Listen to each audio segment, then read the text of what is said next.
Olá, seja muito bem-vindo ao nosso podcast Um Papo de Verdade. Podcast da Igreja Presbiteriana de Brasília, aqui o Colégio Pastoral da Igreja Presbiteriana.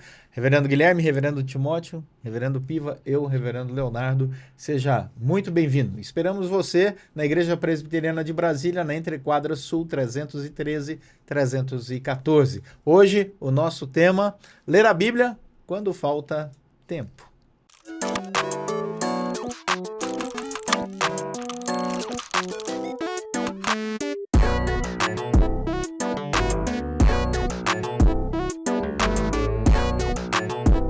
Muito bem, esta é a nossa mesa desafiadora nesse tema.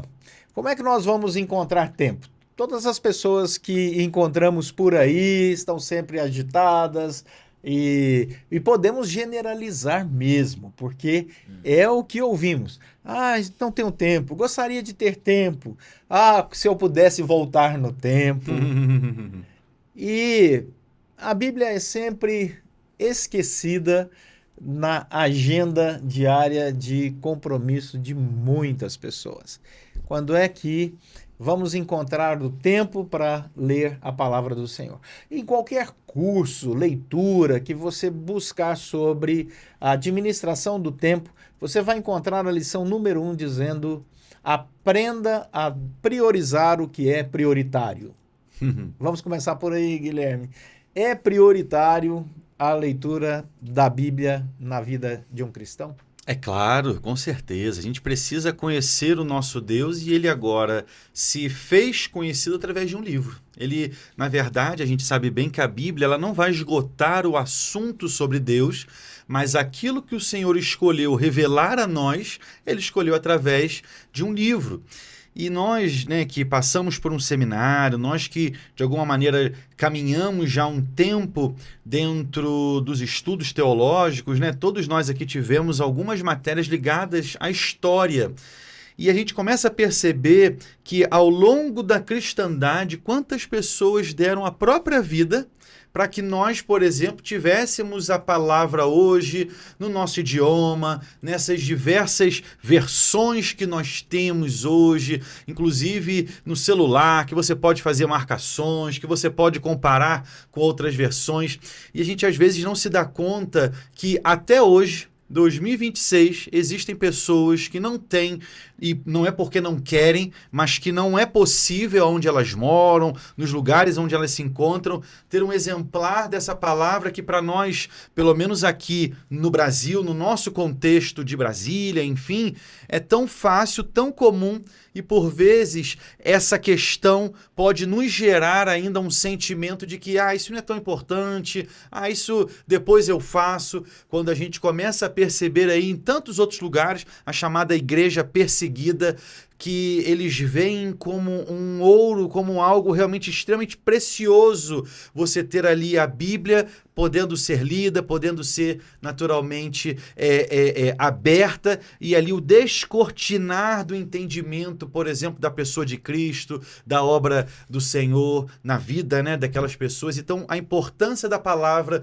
hoje a gente por vezes vai negligenciando, achando que é mais um livro, achando que naturalmente aquilo ali depois eu vejo, quando na verdade é uma preciosidade que o Senhor colocou nas nossas mãos enquanto igreja que somos.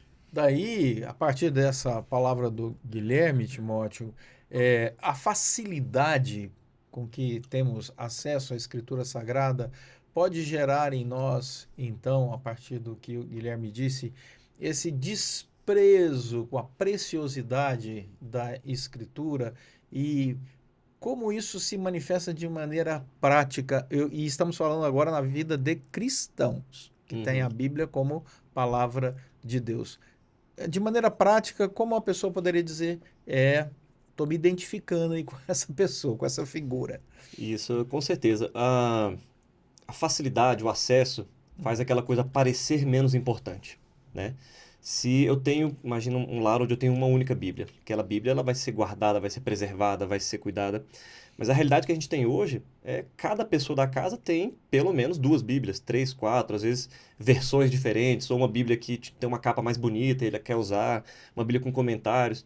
E tem gente que tem inúmeras Bíblias. Então parece que não é tão importante. E eu tenho no celular. eu tenho um arquivo, um texto ali, um aplicativo que eu abro e nem levo mais a Bíblia para a igreja, né? Então você vai perdendo o senso de valor, de importância.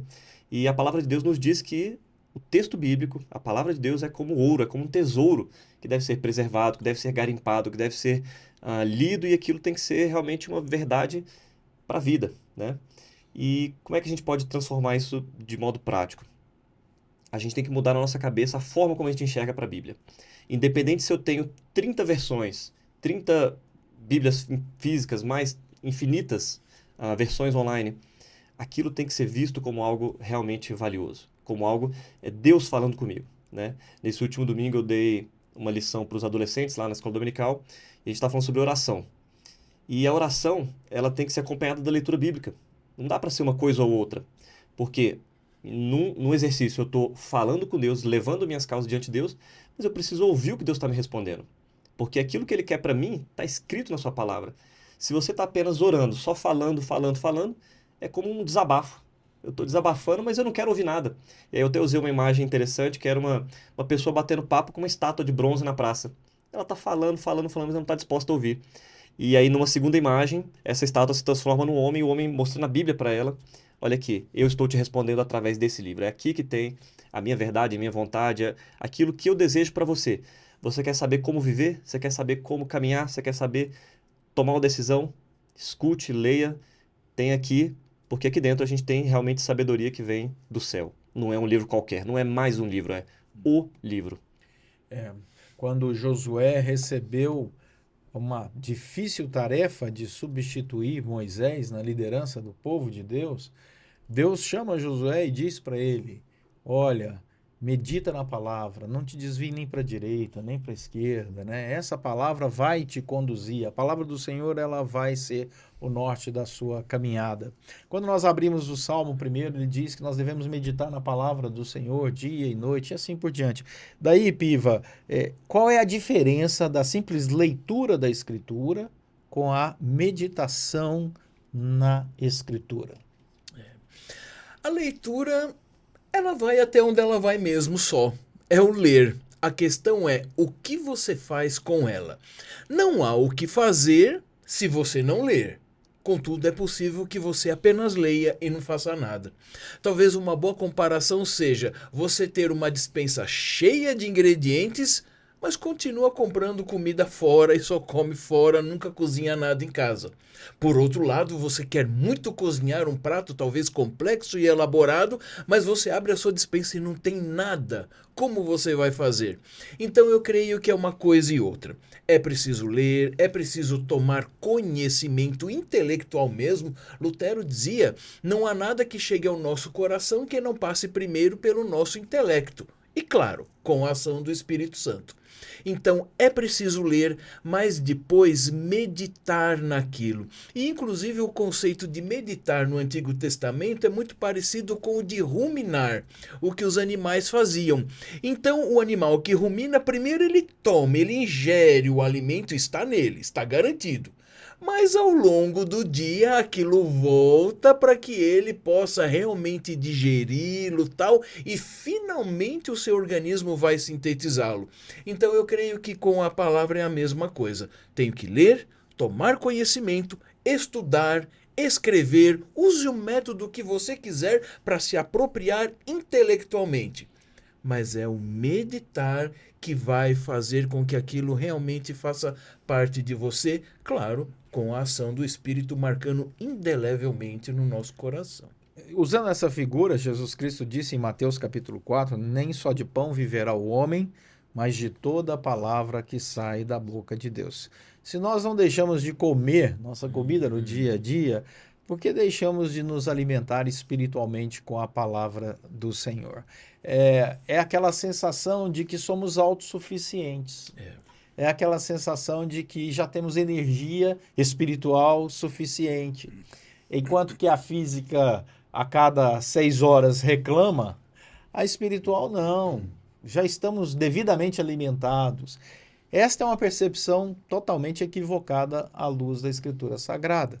E quando nós ouvimos pessoas dizendo não tenho tempo para ler a Escritura Sagrada, no fundo ela está já declarando que se sente saciada com o pouco que recebe. Uhum. Daí, a pergunta que vem para o pastor Guilherme aqui, pensar com a gente, vou deixar só as perguntas mais pesadas.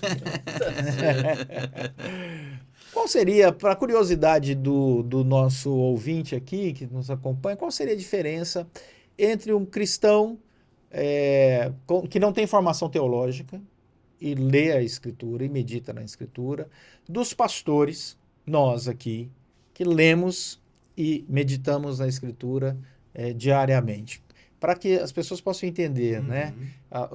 Qual é a nossa, entre aspas, vantagem, porque temos tempo para isso, é a nossa vocação, e formação, para que a pessoa possa entender qual é a diferença, Guilherme.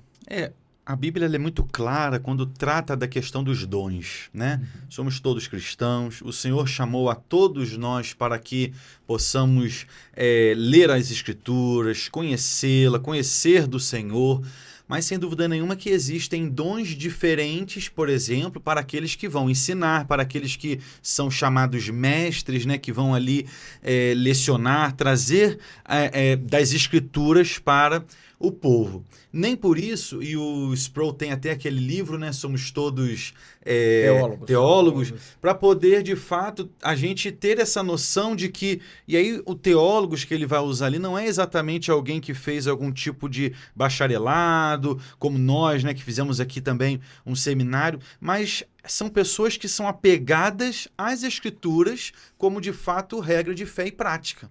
Agora, como eu vou me apegar a algo que eu não conheço e que, enquanto até você trazia também a nossa pergunta, eu fiquei pensando a quantidade de pessoas que hoje terceiriza e de forma até muito pela comodidade, até mesmo a sua espiritualidade. Então, eu não vou orar, deixa que, por exemplo, o pastor, deixa que aquela pessoa que está de alguma maneira conduzindo aqui, ela ora. Não, eu não vou ler a Bíblia, aquela pessoa também vai ler. Minha mãe que é crente vai orar por mim. Vai orar por mim, exatamente. Aí você começa a se aproveitar de uma série de questões que no imaginário popular parece que tá bom, não, como se diz, pela comodidade da coisa, mas a nossa vida com o Senhor, por mais que vivamos até mesmo em comunidade, na igreja, mas a Bíblia é muito clara quando ela vai falar que Deus ele é pai, ele não é avô, o nosso relacionamento com o Senhor é um relacionamento direto. E precisa ser assim também. Um símbolo muito claro disso é a ceia. Quando a gente está ali em comunidade, todos nós somos chamados a participar ali, mas ao mesmo tempo o apóstolo Paulo vai falar e vai fazer essa chamada a que olhemos para o nosso próprio coração ao comer, ao tomar, mostrando que há também esse momento em que eu devo analisar como eu tenho vivido, como eu tenho passado a minha vida à luz do sacrifício de Cristo, que é esse tempo, então, quando nós ali juntos, né, celebramos a ceia. Então, devemos ter sempre isso em mente, como temos tratado a nossa espiritualidade, como temos, de fato, nos acomodado diante disso com relação à nossa vida, até mesmo em comunidade na igreja, e se eu tenho realmente sentido falta, desejo de buscar ao Senhor, ou se realmente a minha vida, como se diz, ela vai ali nessa expressão muito comum hoje, na zona de conforto, né? E eu vou levando, então, a coisa do jeito que dá. É uma coisa que eu experimentei ao longo dessa caminhada como teólogo, é o privilégio de ser teólogo. Eu creio que isso é já uma relação nossa com Deus que temos que agradecer ao Senhor. Como você bem disse, é o chamado, é a capacitação, é o dom.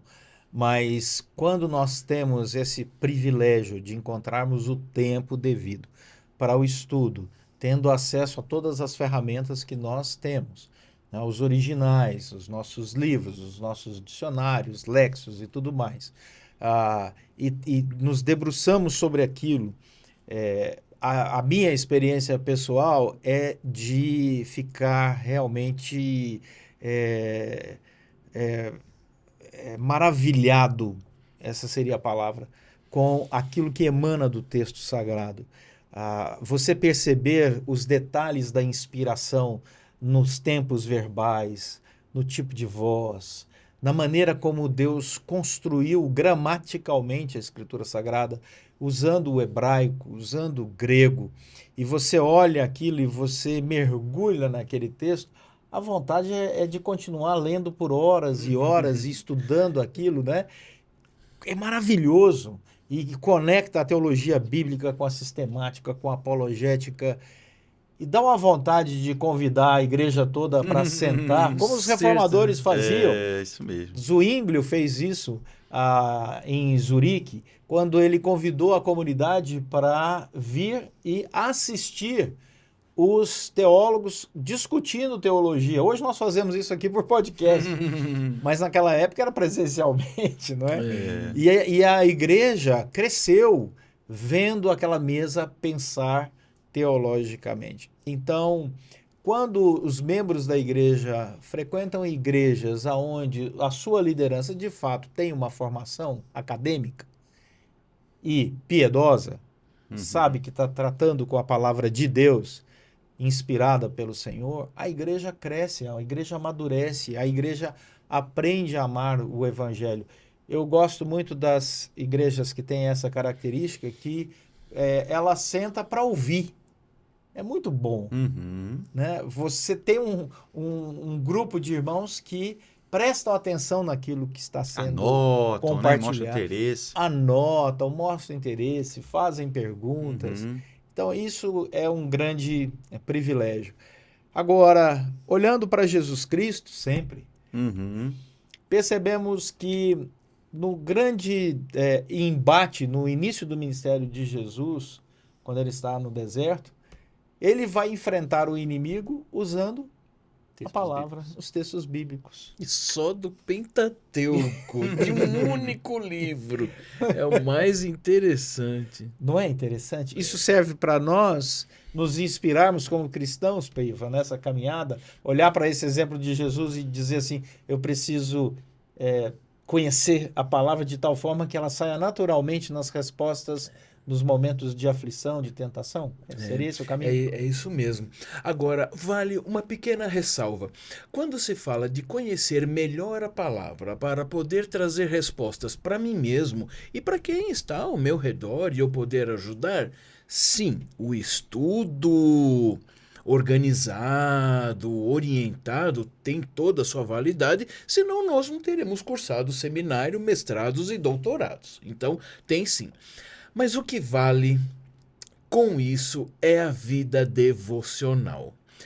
Cristo foi o maior exemplo de comunhão com o Pai, pois afinal de contas era o próprio Deus encarnado. E ele fala de uma palavra, não que ele tenha lembrado, é muito interessante, ele fala de uma palavra que ele mesmo inspirou através do Espírito quando ela foi escrita, né?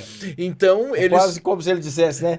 Bom, voltando a dizer o que eu já disse. Isso, lembra quando eu falei lá? Então, agora se aplica. Então, é um grande exemplo, mas na sua humanidade eu creio que isso nos aproxima dessa realidade. Em outras palavras, ele sabia o texto para usar na hora, não só porque tinha decorado, mas porque tinha comunhão com aquele que revelou a palavra. Isto é, faça da sua devocional um aprofundamento, um marcar indelevelmente aquela verdade no seu coração. Porque, na verdade, quando nós estamos em aperto, primeiro o que vem são as emoções. Normalmente não é o raciocínio. Então você vai depois se lembrar de muita coisa que você poderia ter dito e não disse. E muita coisa que não deveria ter dito e disse. Por quê? A emoção falou mais alto. Se você tem um relacionamento e essas verdades estão inclusive emocionalmente gravadas em você, quando você se vir naquela situação, elas afloram muito mais facilmente. Então, não há como ter as respostas, não há como saber usar com sabedoria sem vida devocional de relacionamento com Deus. O Salmo 119, 105 diz que a palavra de Deus é a lâmpada para... É o meu versículo preferido. Pronto. Lâmpada para os pés. Como é que nós podemos esperar tomar decisões sábias nessa rotina caótica que nós vivemos sem essa luz para iluminar a nossa caminhada, Timóteo? As pessoas precisam entender a potência desta palavra orientadora em nossa rotina diária? Uhum. A gente diz que a Bíblia é a única regra de fé e prática. Só que para muitos cristãos isso aí virou só um subtítulo, um jargão, uma coisa que é dita, e ela não para pensar o que que é de fato ser a única regra de fé e de prática. Tanto o que eu creio, quanto aquilo que eu vivo. E como é que eu vou dizer que a Bíblia é minha única regra de fé e prática se eu nem conheço a Bíblia? Né? Ela não se debruça, ela não entende, ela não se alimenta, né? Num sentido devocional de eu estou comendo essa palavra para aquilo me fortalecer espiritualmente. E aí acaba que a pessoa está desnutrida espiritualmente. E aí ela não vai ter forças para caminhar, não vai ter forças para decidir, não vai ter forças para enfrentar as dificuldades, os problemas, as tentações, se ela não está de fato saudável espiritualmente de ter se alimentado antes da palavra, né? Eu gosto dessa ilustração, uma lâmpada para os pés, porque não é como se Deus fosse acender um poste e iluminar todo o caminho. Mas a palavra de Deus nos dá a direção para o próximo passo. E a gente vai caminhando de passo em passo com aquela iluminação ali na frente. E Deus vai mostrando o caminho. E às vezes a gente se sente um pouco assim, nas dificuldades, nas decisões que temos que tomar. Eu não sei o que fazer, para onde eu vou, não sei o que. Vai indo, vai seguindo a palavra de Deus e Ele vai te mostrando passo a passo, passo a passo. Porque ela vai mostrando ali os passos. Não é como um grande poste que vai iluminar todo o caminho, né? E quando a gente atravessa tudo e olha para trás, a gente vê realmente foi um caminho acertado. Foi um caminho dirigido pelo Senhor. Foi um caminho que de fato deu certo, né? Mas às vezes a gente, por medo de tomar essa decisão, por medo de confiar no que a palavra de Deus está dizendo, a gente acaba, às vezes, não sei o quê, toma uma decisão por emoção, vai num conselho que não está ali fundamentado na palavra e acaba batendo a cabeça, né? Mas temos que confiar na palavra de Deus. Guilherme, pensando nessa relação de palavra de Deus que nos orienta na caminhada, como ela pode ajudar pessoas que estão ansiosas, pessoas que estão aflitas, abrir a Escritura Sagrada e meditar na Escritura, tirar um tempo para ler a Escritura, realmente ajuda pessoas que estão ansiosas e aflitas? Sem dúvida que nos ajuda, e é interessante nós pensarmos até mesmo na leitura enquanto um hábito, enquanto uma rotina, que isso me exige de fato parar. Me exige para que eu possa ler, me debruçar e naturalmente compreender aquilo que eu leio, eu preciso naturalmente interromper. Por exemplo, se eu opto por ler a Bíblia no celular, não vejo problemas num determinado ponto, mas no outro as notificações vão chegar, você de alguma maneira vai ser o tempo todo demandado com uma série de questões, sejam ali mensagens de texto, sejam aplicativos que o tempo todo vão chamar a sua atenção. E se você pega um livro como a Bíblia, né, como ela nós temos hoje, como, né, falado já em diversas versões, inclusive algumas até com comentários para lhe ajudar também no entendimento, na compreensão, e você vai para algum lugar que seja na sua casa ou algum lugar que você tenha ali realmente uma poltrona confortável, tendo um horário específico que você sabe que naquele horário você consegue sim ter um rendimento melhor. Existem pessoas como eu, por exemplo, que preferem a parte da manhã, outras preferem inclusive a parte da noite. Cada um naturalmente tem aí o seu ritmo, mas é importante você se entender, compreender e naturalmente praticar, começar. A gente sabe que para iniciar um hábito leva tempo. E seja o hábito que for, quero fazer exercício físico, quero agora me alimentar com uma comida um pouco mais saudável e entre outras coisas, exige naturalmente um tempo, uma compreensão daquilo que a gente vai fazer e naturalmente nós criarmos esse hábito da rotina, da leitura, de termos esse tempo agradável diante do Senhor ali com a sua leitura, com oração. Isso pode demorar um pouquinho, mas insista. Caminhe por esse caminho de fato, por esse lugar Por quê? Porque a gente não tem dúvidas que o Senhor é um Deus fiel, é um Deus que pode sim abençoar e repousar a boa mão dele sobre aqueles que de fato conhecem. A começar do meu coração, quando eu olho as Escrituras e percebo, eu sou alvo dessa graça aqui, eu sou alvo dessa atitude amorosa do meu Senhor que deu o seu próprio filho para morrer no meu lugar, uma pessoa como eu, pecadora, frágil, dependente como sou. Isso então, quem tem o seu coração intranquilo, ansioso, vai olhar para as Escrituras e vai falar assim: que amor maravilhoso, sacrificial, que o meu Redentor agora se deu por mim. Então, meu coração deve ser um coração que agora vai se encher de alegria, vai se encher de contentamento diante do Senhor. E isso, sem dúvida nenhuma, me ajuda a caminhar, a viver a minha vida, sem dúvida nenhuma, com os problemas que todos nós muitas vezes vamos enfrentar, mas com um coração grato, um coração temente diante do Senhor. Isso mesmo, Timóteo tem 4 filhos. Lá Direto, assim. em Deuteronômio, capítulo 6, diz assim que os pais devem inculcar a palavra nos filhos, devem ensinar os filhos. Eu tenho 2, já estão grandinhos, mas eu levei isso muito a sério. Cris e eu buscamos, de fato, trazer a palavra para todas as nossas conversas com os nossos filhos, os processos de educação ao longo da nossa caminhada. E nós fazíamos assim, para dar a dica aqui para o pessoal, né? Saíamos e estávamos caminhando na rua e chamávamos a atenção das crianças. Olha que coisa linda essa árvore, o verde é diferente daquele verde. Olha, foi Papai do Céu quem fez. Como Deus é criativo. E eles eram bebês, né? E vamos louvar a Deus e agradecer. Deus, obrigado por essas árvores tão bonitas e tal. E com o tempo, ao longo dos anos, obviamente, a abordagem mudou, mas o conteúdo era o mesmo. E sempre enaltecendo a criação. Aquilo que o apóstolo Paulo diz, que a criação revela o Deus criador. E usávamos muito esse exemplo, eu particularmente. Certa vez, estávamos engarrafados lá no Rio de Janeiro, vindo de um evento num táxi, os meninos eram pequenos, ficamos mais de 2 horas engarrafados.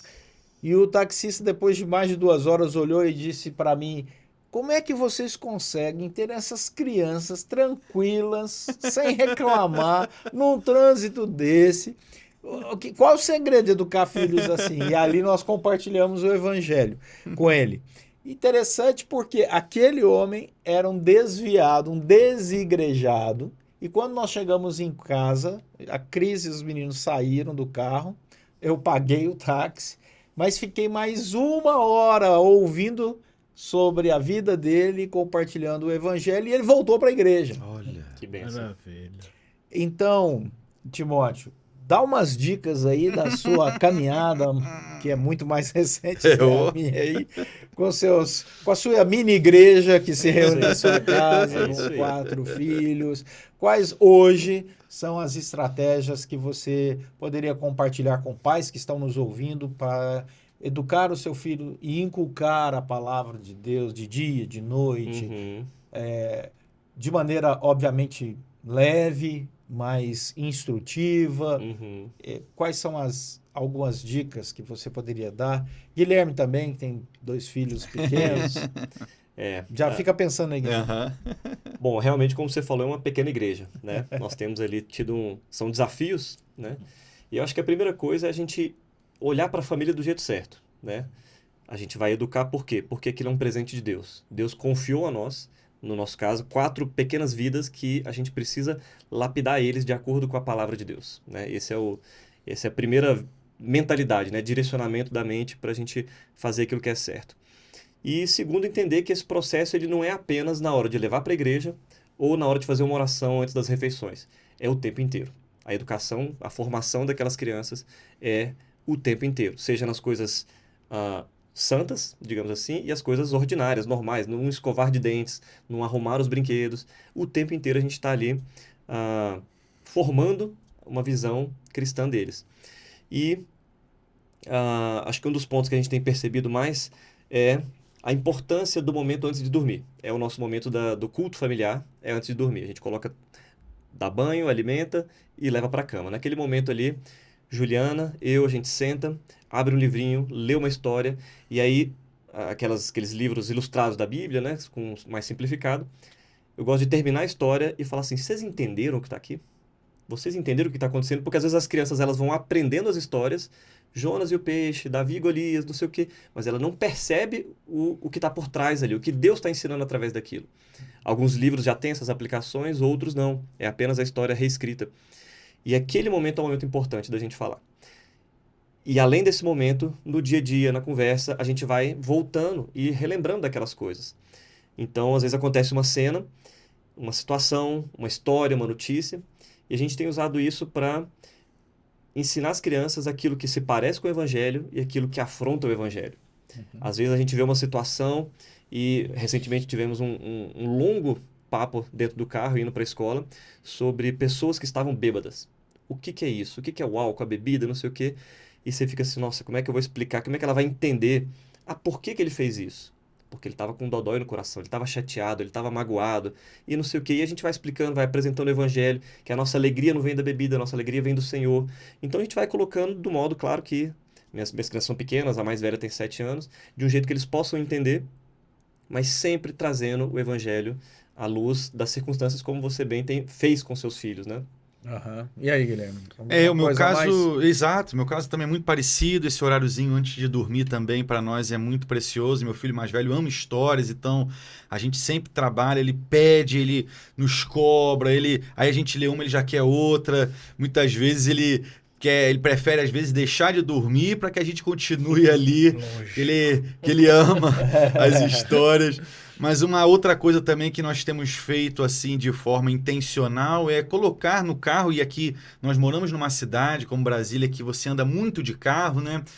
Louvores e de alguma maneira que a gente cante junto no carro e que seja um ambiente também onde nós temos a palavra do Senhor ali cantada com alegria, para que ele tenha essa alegria de fato com as coisas do Senhor. Que ele não pense que tão somente a gente tem música na igreja, e é claro que também devemos ter, né? E ele ama também isso, e nós temos 2 filhos que são realmente muito, vamos dizer assim, musicais, gostam muito de participar. Então são formas que a gente vai colocando naquilo que é ordinário, naquilo que é do dia a dia, na rotina, as coisas do Senhor de forma natural, de forma também que as crianças vão ali participando com naturalidade e principalmente com alegria, né? Certos princípios que vocês acabaram de compartilhar, eles não servem apenas para crianças. Isso eu gostaria de deixar aqui para os nossos irmãos que nos acompanham. Ou seja, você entrar no carro e colocar uma música evangélica. Por exemplo, eu, nas minhas viagens de carro, quando são viagens longas, eu estou sozinho, eu coloco a Bíblia em áudio. E, dependendo da viagem, né, vai quase o Novo Testamento inteiro e por aí vai. Então, é também um exercício que todos nós podemos usufruir da nossa vida diária para ter mais intimidade com a palavra, seja usando a internet, programas de leitura bíblica, histórias da Escritura Sagrada, né, para chamar a atenção e criar essa intimidade com a Escritura Sagrada. Então, ler a Bíblia quando falta tempo, na verdade, é a descoberta da prioridade. Ou seja, realizar outras coisas se tiver tempo. Mas a Bíblia nunca deve faltar tempo para ela. Fica aí a dica para você que nos acompanhou no nosso podcast. Esperamos você no nosso próximo encontro. Continue lendo a Bíblia e se não tem lido, comece já. Um grande abraço. Deus te abençoe.